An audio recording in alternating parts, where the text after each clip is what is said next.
നിയമസഭാ തെരഞ്ഞെടുപ്പിൽ തലമുറ മാറ്റം പ്രഖ്യാപിച്ച് വി.ഡി. സതീശൻ 50% സീറ്റുകൾ സ്ത്രീകൾക്കും യുവജനങ്ങൾക്കും നൽകുമെന്നും ഇംഗ്ലീഷ് പത്രത്തിന് നൽകിയ അഭിമുഖത്തിൽ വി.ഡി. സതീശൻ പറയുന്നുണ്ട്. അനൂപ് ദാസ് ആണ് വിവരങ്ങളുമായി ചേരുന്നത്.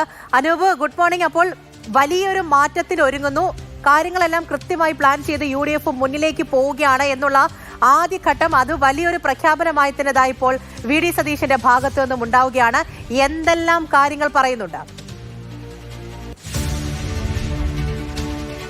അനുകൂല സാഹചര്യം ഉണ്ടാകുമ്പോഴും സ്ഥാനാർത്ഥി നിർണയത്തിലെ പ്രശ്നങ്ങൾ കൊണ്ട് കേരളത്തിലെ പല നിയമസഭാ സീറ്റുകളും കോൺഗ്രസിന് നഷ്ടപ്പെടാറുണ്ട്. പ്രത്യേകിച്ച് പലതവണ മത്സരിച്ച് പരാജയപ്പെട്ട ആളുകൾ തന്നെ പല സമ്മർദ്ദങ്ങൾ ഉപയോഗിച്ച് സീറ്റ് വാങ്ങി വീണ്ടും മത്സരിക്കുമ്പോൾ അത് LDFന് ഗുണമാകുന്ന സാഹചര്യം കഴിഞ്ഞ കാലങ്ങളിൽ പല മണ്ഡലങ്ങളും ഉണ്ടായിട്ടുണ്ട്.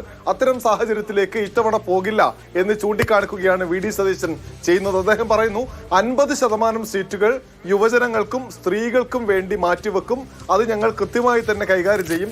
ഇപ്പോൾ തന്നെ കുറേയേറെ യുവജനങ്ങളെ ഞങ്ങൾ പരിഗണിക്കുന്നുണ്ട്. രണ്ടാം തലമുറയിലും മൂന്നാം തലമുറയിലും ഒരുപാട് നേതാക്കൾ യുവജനങ്ങളായി നമുക്ക് UDFിലുണ്ട്. അതുകൊണ്ട് തന്നെ മുന്നോട്ട് പോകാൻ പ്രയാസമുണ്ടാവില്ല. ഇത്തവണ വലിയ മാറ്റം ഉണ്ടാകും. അതൊരു തലമുറ മാറ്റം തന്നെയാകുമെന്ന് സതീശൻ പറയുന്നു. സതീശൻ പറയുന്നത്, നേരത്തെ ഏതാണ്ട് 4 വർഷങ്ങൾക്ക് മുൻപ് കോൺഗ്രസ് രാജസ്ഥാനിൽ ഉദയ്പൂരിൽ ഒരു പഠന ശിബിരം നടത്തിയിരുന്നു. അന്നെടുത്ത തീരുമാനമാണ്.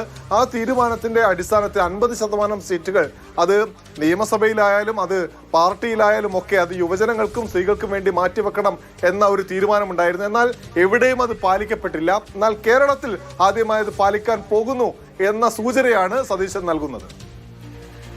അനൂപ്, അതായത് തദ്ദേശ തെരഞ്ഞെടുപ്പ് എന്നുള്ളത് വലിയ തോതിൽ ഊർജം നൽകിയിട്ടുണ്ട് എന്നുള്ള കാര്യം ഉറപ്പാണ്. കാരണം നിലവിലെ രാഷ്ട്രീയ സാഹചര്യം, LDFനെതിരായ പല കാര്യങ്ങളും അത് ഈ തദ്ദേശ തെരഞ്ഞെടുപ്പിൽ പാർട്ടിക്ക് അനുകൂലമാക്കാൻ സാധിച്ചിട്ടുണ്ട് എന്നുള്ള വലിയൊരു ആത്മവിശ്വാസം അത് UDFന് ഉണ്ടായിട്ടുണ്ട്.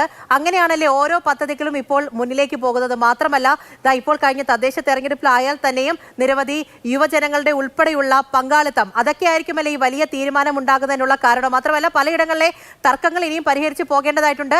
എല്ലാ പ്രശ്നങ്ങളും പരിഹരിച്ച് മുന്നിലേക്ക് പോകാനുള്ള തീരുമാനം അത് UDFന്റെ ഭാഗത്തു നിന്നും ഉണ്ടാകുന്നു. ആ പ്രവൃത്തികളായിട്ട് മുന്നിലേക്ക് പോകുന്നു. അങ്ങനെയാണല്ലേ മനസ്സിലാക്കേണ്ടത്? അതെ, 10 വർഷം ഭരണത്തിൽ നിന്ന് മാറി നിന്നത് പാർട്ടിക്ക് വലിയ ക്ഷീണമുണ്ടാക്കിയിട്ടുണ്ട്. ഇനിയും ഭരണം നഷ്ടപ്പെട്ടു കഴിഞ്ഞാൽ അത് വലിയ കുഴപ്പങ്ങളിലേക്ക് പാർട്ടിയെ ചെന്ന് കൊണ്ടെത്തിക്കുമെന്ന് സതീശനും ഒപ്പം തന്നെ മറ്റു നേതാക്കൾക്കും ഒക്കെ അറിയാം. അതുകൊണ്ട് തന്നെ അടിമുടിയുള്ള ഒരു മാറ്റമാണ് വേണ്ടത് എന്ന് കോൺഗ്രസും UDFും വിലയിരുത്തുന്നുണ്ട്. അതിനപ്പുറത്തേക്ക് കേരളത്തിലെ കഴിഞ്ഞ തദ്ദേശ തെരഞ്ഞെടുപ്പിന്റെ ചിത്രം നമ്മൾ പരിശോധിച്ചാൽ മനസ്സിലാവുക, 7 ജില്ലാ പഞ്ചായത്തുകൾ UDFന്, 7 ജില്ലാ പഞ്ചായത്തുകൾ LDFന്. അതിനപ്പുറത്തേക്ക് ഗ്രാമപഞ്ചായത്തുകളിലും ബ്ലോക്ക് പഞ്ചായത്തുകളിലും നഗരസഭകളിലും കൃത്യമായ ഭൂരിപക്ഷം UDFന് ഉണ്ടെങ്കിലും ആകെ നിയമസഭാ സീറ്റുകൾ